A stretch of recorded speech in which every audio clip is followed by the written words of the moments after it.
Butler of Black Sabbath, one of rock's most popular bands from the late 60s to the turn of the century, admitted, "I was putting upside-down crosses on my wall and pictures of Satan all over. I painted my apartment black. I was getting really involved in it, and all these horrible things started happening to me."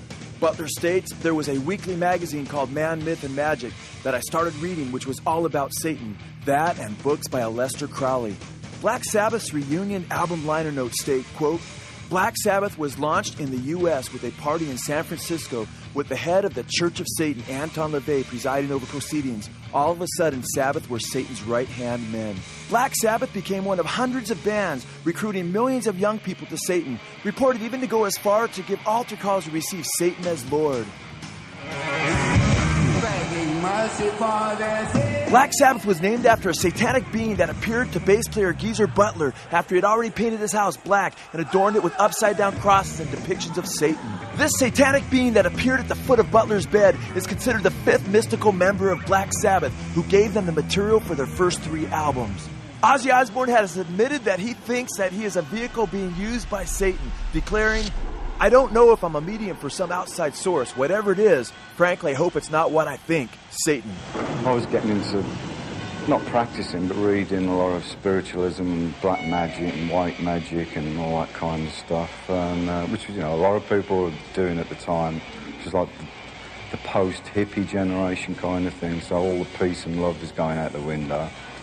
And spiritualism and meditation, all that was coming in, so I was interested in that. And somebody gave Ozzy this old 16th century book of black magic, and it was all written in, I think it was Latin. And he brought it round to my flat because he knew that I was interested in books and magic and all that kind of thing. And I just got this really weird vibe off it. And I put it in this cupboard in the apartment that I was living in. And that night, I just woke up suddenly, and there was just this black shape at the bottom of my bed, and it just vanished into thin air as I was staring at it. And I just had the thought, it's got to have something to do with this book that Ozzy brought round for me, and I leapt out of bed, rushed to the cupboard to throw this book out, and the book was gone. And the next day, I told Ozzy about it. And about 3 days after that, we came up with our first song, Black Sabbath, and Ozzy just related my experience in the lyrics. Big black shape with eyes of fire,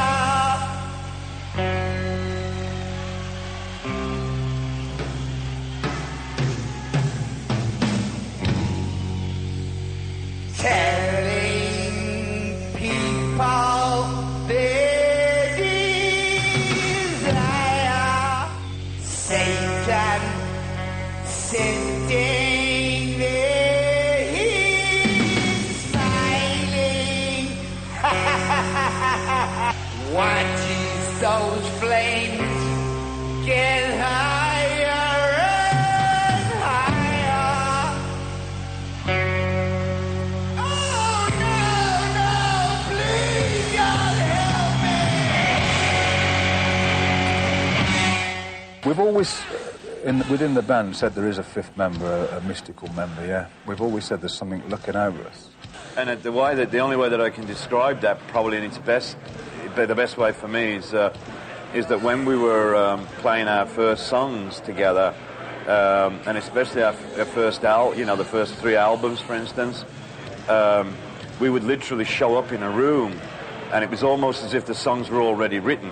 That's why I like to call Black Sabbath a phenomenon, rather than a band. Although it is a rock and roll band, there's a phenomena involved there where that stuff just comes from somewhere, and it just so happened that we happened to be the ones that it came to.